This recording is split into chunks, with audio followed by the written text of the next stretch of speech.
안녕하세요. 김용주 목사입니다. 이 영상은 성경 통독하시는 데 도움을 드리기 위해 마련한 영상입니다. 통독을 하면서 익숙하지 않은 배경과 내용들로 인해 어려움을 겪는 성도분들이 조금이나마 도움이 될까 싶어 마련한 것인데요. 조금만 관심을 기울이시면 읽으시는데 유익이 있을 겁니다. 그럼 오늘 읽을 부분에 대한 안내를 해드리겠습니다.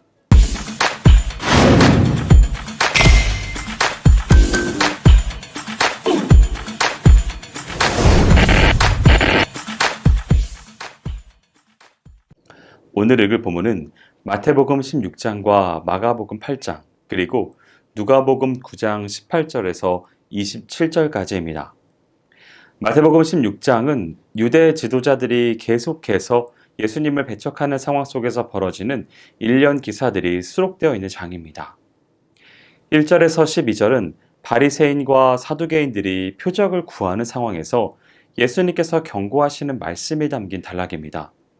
바리새인과 사두개인들은 예수님을 시험하기 위해 하늘로부터 오는 표적을 보여주도록 요청하였습니다. 그러나 예수님은 그들의 불신앙으로 인해 어떤 표적도 소용없음을 아셨기 때문에 자신의 죽음과 부활을 예표하는 요나의 표적에 대해서만 재차 언급하셨습니다. 한편 바리새인과 사두개인들의 요청을 거절하신 예수님은 그들의 잘못된 교훈을 조심하도록 제자들에게 경고하셨는데, 이는 그들의 가르침이 마치 음식을 부패시키는 누룩처럼 많은 사람들을 영적인 어두움과 실패로 몰아넣고 있었기 때문입니다. 그러나 제자들은 이러한 예수님의 교훈을 바로 깨닫지 못하고 오히려 떡을 가져오지 않은 것을 염려했습니다. 이는 앞서 예수님이 오병이어와 칠병이어의 기적을 통해 보여주신 예수님의 정체와 능력을 바로 이해하지 못한 소치이며 영적 진리를 이해하는 능력이 결여된 때문이었습니다.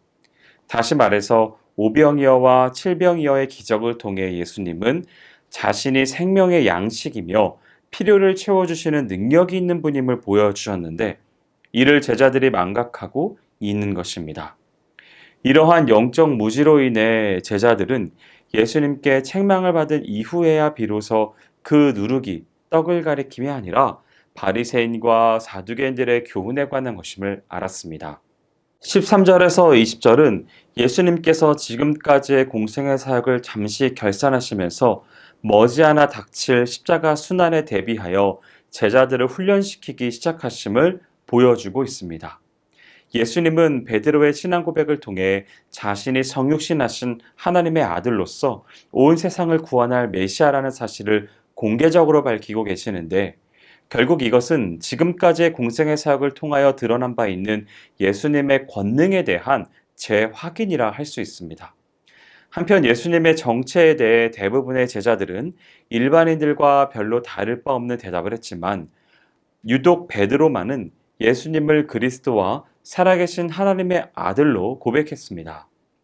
따라서 예수님은 이와 같은 베드로의 신앙 고백을 교회의 기초로 삼으시겠다고 말씀하셨습니다. 21절에서 28절은 자신이 메시아라는 사실을 공개적으로 밝힌 예수님이 구체적으로 십자가 순환을 예고하시는 단락입니다. 이러한 예고는 제자들을 혼란과 당혹 속으로 몰아넣었는데, 그것은 그들이 지금까지 목격한 예수님이라면 지상의 메시아 왕국을 건설하실 것이라 생각했기 때문입니다. 이에 베드로가 즉각 나서서 결코 예수님께서 고난당하시도록 방관하지 않겠다고 다짐합니다. 하지만 이런 반응은 예수님이 이 세상에 오신 참된 목적과 예수님의 십자가상의 죽음이 메시아 사역에 있어 필연적으로 꼭 필요한 것임을 알지 못한 것입니다. 따라서 그는 예수님께로부터 엄한 책망을 받을 수밖에 없었습니다. 마가복음 8장은 예수님의 구속사역의 진정한 의미를 드러내시면서 일어나게 되는 여러 사건들을 소개하는 장입니다.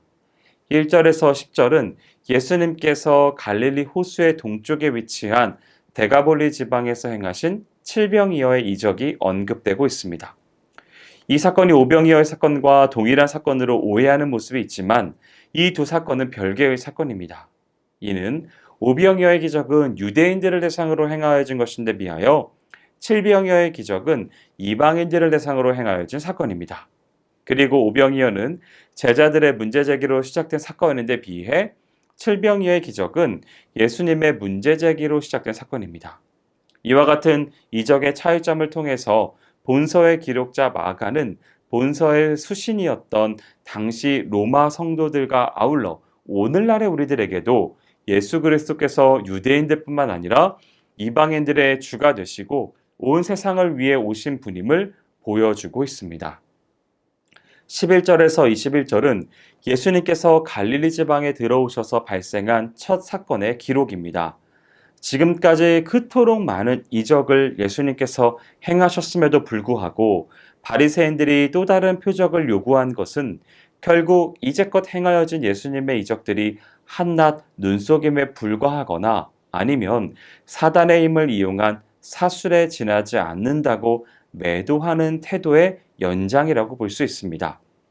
바리새인들의 모욕적이고도 사악한 요구에 대해 예수님께서는 그들에게 더 이상 변명의 여지가 없도록 새롭고 놀라운 표적을 보여주실 수 있는 권능을 충분히 가지고 계셨지만 결코 그렇게 하지 않았습니다. 한편 바리새인들의 도전을 물리치신 예수님께서 제자들을 향해 주의하라고 경계하신 바리새인과 헤롯 당의 누룩이란 사람들을 미혹하여 진리에서 떠나게 하고 영적인 어둠과 방종으로 이끄는 거짓 교훈을 의미합니다.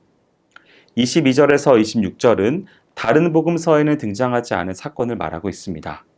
예수님께서 병자를 고치실 때에는 단번에 고치시는 게 대부분인데 오직 본문에 소개되는 이 경우에는 두 단계의 치유 과정을 거치고 있습니다. 한편 본문의 소경 치유 기사가 예수님의 최초의 메시아 공개에 앞서 행하여진 사실은 매우 중요한 의의를 지닙니다. 즉 예수님께서 이적적 치유 권능을 행하심으로써 예수님께서 구약에 예언된 바로 그 메시아임을 암시할 뿐더러 앞에서 제자들의 영적 무지를 꾸짖은 예수님께서 이제 자기 신분 공개를 앞두고 제자들의 믿음을 강화시키는 의미를 갖습니다. 27절에서 30절은 베드로가 고백한 신앙이 드러나는 단락입니다. 예수님은 적대자가 많았던 갈릴리를 떠나 이방인의 지역으로 가셔서 제자들을 교육시키고자 하셨습니다. 여기서 예수님은 베드로로부터 주는 그리스도시니이다 라고 하는 신앙 고백을 들었으며 이를 정점으로 하여 당신이 신성을 지니신 메시아이심을 제자들에게 공개적으로 가르치고 더 나아가 십자가 순환과 죽음을 당하게 되실 것을 예언하십니다. 31절에서 38절은 베드로의 신앙 고백과 연관하여 예수님께서 메시아의 순환받으실 것을 처음으로 예고하시는 장면과 함께 이에 대한 베드로의 만류 및 십자가의 도에 관한 교훈이 언급되어 있습니다. 예수님은 아직도 그릇된 메시아관에 사로잡혀 있는 제자들에게 자기 십자가를 지지 않고서는 결코 주님의 뒤를 따를 수 없다고 강조하셨는데 결국 이것은 세속적인 모든 관심사를 포기할 뿐만 아니라 심지어 자기 목숨마저 버릴 각오를 지닌 자라야 진정으로 예수 그리스도의 제자가 될 수 있다는 뜻입니다. 이처럼 예수 제자의 길이 고난의 길임을 보여준 본문은 당시 고난받는 로마의 교인들에게 예수의 길에 따름에 있어서 고난이 필연적임을 가르치고 있습니다. 누가복음 9장 18절에서 27절은 예수님의 메시아 되심에 대하여 베드로가 신앙 고백을 하는 장면과 예수님께서 처음으로 자신의 순환과 죽음을 예언하는 모습을 소개하고 있습니다. 마태와 마가와는 달리 누가는 칠병이어의 기적, 수로보닉의 여인, 귀먹은 자와 소경을 고치신 이적들을 생략하고 있습니다. 지금까지 한 번도 공개적으로 자신이 메시아이심을 드러낸 적이 없었던 예수님은 이제야 본문에서 비로소 자신의 메시아됨을 계시하고 있습니다. 여기에서 예수님의 자기 계시는 베드로로 하여금 고백하게 한 하나님의 그리스도라고 하는 메시아 신분에 관한 것이고 다른 하나는 십자가의 순환과 부활이라는 메시아의 사역 내용에 관한 것입니다. 여기까지 마태복음 16장과 마가복음 8장 그리고 누가복음 9장 18절에서 27절까지 성경 통독을 하실 때 도움이 될 만한 내용을 전해드렸습니다. 혹시 이 외에 질문이 있으시거나 나누고 싶은 이야기가 있으시면 밴드나 댓글로 달아주시면 필요한 도움을 드리겠습니다. 그럼 내일 다시 만나도록 하겠습니다. 통독 화이팅 하세요!